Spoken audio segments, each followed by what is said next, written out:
Disclaimer: this story is a work of creative nonfiction inspired by real-life emotions and situations. It explores themes of infidelity, emotional neglect, and personal awakening. Reader discretion is advised. Names and details have been changed to protect the privacy of individuals involved. I never imagined that something as simple as a massage appointment would lead me down a path that would shake the very foundation of my life. At the time, I was running on empty, physically exhausted, emotionally hollow, and silently drowning in the monotony of a life I no longer recognized as mine. I had been married to Sarah for nearly 8 years. We were the textbook definition of functionally married, shared responsibilities, joint accounts, polite dinners, and separate emotional universes. What once began with passion and laughter had faded into routine and obligation. Conversations between us had shrunk to calendar updates, grocery lists, and the occasional "don't forget to pick up Ella from school." We had become roommates parenting a child, not partners sharing a life. Work wasn't helping either. As a corporate project manager, I was constantly juggling deadlines, client calls, and team meltdowns. I had stopped noticing the passing days; they all blended into one long to-do list. I'd often come home past 9 p.m., skip dinner, and crash in the guest room, too wired to sleep beside Sarah. She never questioned it. In truth, I'm not sure she even noticed anymore. My health started showing signs. Tension headaches, a stiff neck, insomnia. A co-worker, someone I barely spoke to, casually suggested, "You should try a massage." Seriously. Stress relief, man. It helps. It sounded trivial, almost laughable. But something about the suggestion stuck with me. Maybe because it was the first time in months someone acknowledged I might be struggling. That same evening, I booked a session at a small wellness center tucked away in a quiet corner of the city. I told Sarah it was for a client event. It felt odd doing something for myself. I wasn't even sure what to expect. I had never been a massage person. The idea of someone touching me, especially when I hadn't felt any genuine touch in ages, felt both foreign and oddly vulnerable. I walked into that wellness center thinking I was going in for a simple hour of peace. A temporary escape. Just a reset. I had no idea it would be the first crack in the shell of everything I thought I had under control. The day of the appointment arrived like any other: overcast skies, a packed inbox, and a drained version of myself staring into a coffee cup for motivation. I left the office early, feigning a meeting. My heart wasn't racing with excitement, just a strange mix of anxiety and detachment. I wasn't sure what I was doing. It felt indulgent, and I wasn't used to indulging myself. The wellness center was tucked behind a small row of cafes and boutique stores. It looked unassuming from the outside: frosted glass windows, a soft wooden sign that read "Solace Therapy." Inside, the air was warm and scented with lavender. Soft instrumental music floated through the space. Everything felt gentle, intentional, a world away from spreadsheets and ignored text messages. At the reception, a young woman greeted me kindly, as though I was more than just another client in a time slot. She handed me a form to fill out and offered tea. I hadn't had anyone serve me tea in years. Then came the introduction. "Hi, I'm Myra. I'll be your therapist today." She appeared to be in her early 30s, calm, self-assured, and with a softness in her voice that disarmed me instantly. She asked about pressure preferences, areas of tension, injuries, the usual intake questions. But she looked me in the eyes as she spoke. Not at her clipboard. Not through me. At me. It was disorienting, almost uncomfortable. I wasn't used to being seen. The room was dimly lit, filled with warm hues and the scent of eucalyptus. I lay on the table face down, telling myself to relax. Myra began her work: slow, skilled movements, pressure in the exact places I didn't know I needed. It wasn't just physical relief. It felt emotional. Her touch was professional, yet carried a presence. As though she was fully there, not thinking about her next client or her phone. Just present. For me. Somewhere in the middle of the session, I felt myself breathe, really breathe, for the first time in months. I hadn't even realized I was holding my breath most days. I felt my defenses slipping, my mind wandering to Sarah, to Ella, to everything I had numbed myself to just to keep going. At one point, Myra rested her hands gently on my shoulders, pausing. "You carry a lot here," she said softly. Her words weren't flirtatious. They were observant. Human. That moment stayed with me long after I left. It wasn't about attraction or anything inappropriate. It was the shock of being noticed. Of someone caring enough to say, "You're hurting, and I see it." I walked out lighter, but confused. It was supposed to be a simple massage. Just tension release. But something had shifted. Something I couldn't quite name yet. I returned home that evening carrying a strange kind of silence inside me. It wasn't the usual exhaustion or the numb quiet I had grown used to, it was something different. Something alive. I couldn't stop thinking about the session, but not for the reasons I had expected. My body had felt relief, sure, but it was the emotional weight that seemed to have shifted. 4 days after that first appointment, I kept replaying Myra's words in my head, "You carry a lot here." No one had said anything like that to me in years. It had pierced something under the surface, not because it was profound, but because it was personal. I realized how long it had been since anyone had actually acknowledged my pain, my pressure, my fatigue, without judgment or expectation. I booked another session a week later. Then another the week after that. It wasn't about attraction. Not yet. It was about comfort, the rare, quiet comfort of being in a space where I didn't have to perform, explain, or fix anything. Myra remembered the smallest things, that my neck was worse after long Zoom meetings, that I clenched my jaw when I was stressed, that I hadn't slept properly in weeks. Each time I returned, she greeted me with the same calm smile and eyes that said, "You're safe here." One day, halfway through our third session, something broke open. She was working on my lower back, her touch steady and grounded, when I felt a sudden, uncontrollable tightness in my chest. My throat closed up. My eyes welled with tears. I didn't even know why. I hadn't cried in years. Not at my father's funeral. Not during the roughest patches with Sarah. But here, in this quiet room with eucalyptus in the air and Myra's hands on my back, I felt like a dam had burst. "I'm sorry," I whispered, embarrassed. "Don't be," she replied gently. "It's just your body letting go." I didn't tell Sarah about the tears, or the second, third, or fourth appointment. At home, we continued to exist in parallel, polite, functional, and emotionally absent. If she noticed anything different about me, she didn't say it. Or maybe she'd stopped asking questions long ago. But something inside me had shifted. I began looking forward to the sessions, not just for the relief, but for the connection. The eye contact. The feeling of being tended to. I started wondering things I hadn't dared wonder in years. What if there was more to life than duty? What if this feeling of being held, of being seen, wasn't just some luxury, but something I actually needed? And the scariest thought of all, what if I couldn't go back to pretending anymore? The shift from therapeutic comfort to emotional intimacy wasn't something I noticed all at once, it happened in fragments, like pages turning in a book I hadn't realized I was writing. There was no single moment where a line was clearly crossed, but looking back, it had already started the day I began hiding the appointments. Myra and I had developed a rhythm. She knew my routine, my stress points, and even the small talk we made during sessions had evolved. At first, it was just about traffic, the weather, or work. But gradually, those conversations dug deeper. I found myself telling her about Ella, my daughter, and how I missed the way her eyes used to light up when I came home. I mentioned how Sarah and I hadn't taken a vacation in years, how we barely even fought anymore, we just coexisted. Myra listened, not like a therapist trying to fix me, but like someone who genuinely cared. And then she started opening up too. She spoke of her past relationship, a long-term one that ended with betrayal. She talked about rebuilding her life, about learning to be alone again, about not trusting people easily anymore. I noticed the sadness behind her calm expression, the guarded smile when she spoke of vulnerability. We had both been broken in our own ways. And that realization bonded us silently.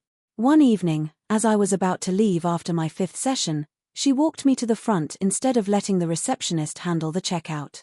We stood near the glass door, the glow of the setting sun pouring in, casting long shadows. She handed me a glass bottle of lavender oil. For your neck, when it gets bad, she said. Heat a towel, put a few drops on it, and just breathe. Thank you, I said, more touched than I cared to admit. You didn't have to, I know, she said, quietly. But I wanted to. There was a pause. A long one. Our eyes met and held just a little too long. Something changed in that silence. A soft pull. A flicker of energy neither of us named. That night, I didn't go straight home. I sat in my car for almost an hour, staring at that little bottle of lavender oil in my hand, thinking about her voice, the way she had said I wanted to. It wasn't just gratitude or kindness, it was something deeper. Something magnetic. From then on, our interactions took on a different tone. More smiles, longer silences, touches that lingered half a second longer than they should. Still professional, but barely. I told Sarah I had started going to the gym again. It was easier than explaining the truth. That I had found someone who didn't just touch my back, but had unknowingly started touching the parts of me that had been starved for years: attention, presence, connection. We hadn't kissed. Nothing had happened. But something had happened. And I knew we were approaching a threshold. It wasn't planned. I told myself that over and over, as if repetition could somehow lessen the weight of what happened. I didn't go into that session with intentions beyond what we'd already shared: quiet, careful intimacy and the fragile thread of emotional connection we both pretended not to tug on too hard. But somewhere along the line, we stopped pretending. It was a rainy Thursday evening, the kind of night that made everything feel softer, more private. I arrived late, traffic having turned my 30-minute drive into an hour-long crawl. Myra was still waiting for me. She could have easily cancelled, her shift was supposed to end. But she stayed. You look drained, she said, her eyes sweeping over me. Rough day. I figured. Come on. Let's reset that for you. There was something in her voice that evening, a tenderness mixed with concern. I lay down on the table, and for the first few minutes, things felt as they always did. But there was a silence between us, charged and full, like something hovering just beyond reach. Halfway through the session, I turned my head slightly toward her. I hadn't meant to speak, but the words just fell out. I think I'm getting used to this. You, being the only part of my week that doesn't feel empty. She stopped moving for a moment. The room seemed to pause with her. When she finally responded, her voice was barely above a whisper. I know what that feels like. After the session, I stayed longer than usual, pretending to be slow gathering my things. She leaned against the counter, watching me, her arms folded, but her expression soft. You ever feel like, I began, but didn't finish the sentence? Yes, she said, answering what I didn't have the courage to ask. We were standing close now, too close. I could feel the heat between us, and my pulse in my ears. She looked up at me, and I saw it, the same hesitation, the same wanting. I don't remember who leaned in first. I just remember the moment our lips met, slow, questioning, electric. It wasn't lustful at first. It was emotional. Careful. An answer to a hunger neither of us had named out loud. The kiss deepened. Her hands found my chest, mine her waist. For a minute, the world outside that room didn't exist. My marriage. Her past. Our boundaries. Everything blurred. We stopped before it went any further. She pulled away first, breath uneven. This can't happen again, she said, but her voice didn't carry conviction. I nodded, still catching my breath, guilt already creeping in like a shadow. But we both knew we were lying. From that day, the sessions became something else. They were no longer about tension relief or emotional support. They were secret, stolen pieces of something forbidden. We didn't talk about it. We didn't label it. But we both kept showing up, week after week, letting the line dissolve. Affairs are rarely as thrilling as they seem in fiction. In reality, they are fragile webs of secrecy, guilt, and illusion, and mine was no different. After that first kiss, nothing about my life felt normal anymore. Every interaction with Sarah felt strained, like I was trying to act a role I no longer remembered how to play. I'd smile at dinner, nod along with her stories, help Ella with homework, all while carrying a secret that vibrated beneath my skin. Myra and I never had a direct conversation about what we were. We didn't need to. The boundaries were gone. The massages became shorter, the moments after, longer. Kisses turned to touches, then to something deeper, physical and emotional. She started texting me at night. "Did you sleep? Rough day. Thinking about you." I responded. Every time. At first, it felt like a parallel world, something detached from real life. But the more I sank into Myra's warmth, the more my real world began to feel cold, distant, hollow. I started avoiding Sarah. I worked longer hours. I made up late meetings. I picked fights over trivial things just so I wouldn't have to touch her. But Sarah wasn't oblivious. One evening, as I walked into the house past 10 p.m., still smelling faintly of the oil Myra used, Sarah was waiting for me in the kitchen. No anger. Just silence. "You've been different," she said, not looking up from her tea. "For a while now. I've just been tired." "Work's been—" "No," she cut in softly. "Don't give me that. Not tonight." I didn't answer. My guilt pressed against the walls of my chest. "I'm not stupid," she added. "You think I haven't seen how you look at your phone when you think I'm not watching? Or how you flinch when I touch your arm? I'm not asking for lies anymore. Just tell me, is there someone else?" My throat dried up. I wanted to lie. I wanted to say no, of course not, and then bury the truth in a deeper grave. But I couldn't. I just stood there, silent. And in that silence, she got her answer. Sarah didn't cry. She just nodded, as if confirming something she already knew but had hoped wasn't real. "You should sleep in the guest room tonight," she said quietly. "Ella's got school early. Let's not confuse her." That night, I lay in bed staring at the ceiling, Myra's face in my mind, Sarah's voice echoing in my ears, and a deep, gnawing emptiness in my chest. This wasn't just about two people being unhappy anymore. This was betrayal. Of trust. Of vows. Of a woman who had once looked at me like I was her whole world. And now, I wasn't sure I belonged in anyone's world. After Sarah found out, everything unraveled faster than I was prepared for. There was no screaming, no thrown plates, no dramatic walkouts, just a cold, steady silence that replaced every word we used to say. That was worse. At least anger meant there was still something burning. But this was something else entirely, the quiet collapse of a life I had spent nearly a decade building. We agreed to keep things civil for Ella. No sudden changes. No overnight decisions. But the atmosphere at home had shifted permanently. Mornings became mechanical, breakfast, school drop-offs, polite updates about schedules. At night, I'd hear Sarah crying softly through the bedroom door while I lay awake in the guest room, torn between two lives and fully belonging to neither. Meanwhile, things with Myra became more complicated. She could feel the shift in me, the heaviness I brought with me each time I walked through her door. The warmth that once wrapped our time together now flickered inconsistently, dimmed by reality. We weren't just escaping anymore. We were sitting in the fallout. "I didn't want to be the reason a family fell apart," she said one night, tracing her fingers across my wrist as I lay beside her. "You're not the reason," I said, half-truthfully. "It was already falling." "Maybe," she said. "But I don't think I'm helping you stand either." That hit hard. Because somewhere deep down, I knew what she meant. What started as an emotional sanctuary had turned into another pressure point, one I was dragging my guilt into. Myra started pulling back. Gently, but unmistakably. Fewer texts. Shorter sessions. Less eye contact. I couldn't blame her. She hadn't signed up to be the other woman. And now that the affair wasn't shrouded in mystery, now that it was real and raw and exposed, it didn't feel so magical anymore. It felt heavy. One night, after a particularly long silence between us, she looked at me and said, "You need to go fix whatever's left, or let it go. But don't come here hiding from it." It wasn't said cruelly. It was said with care. But it broke something in me.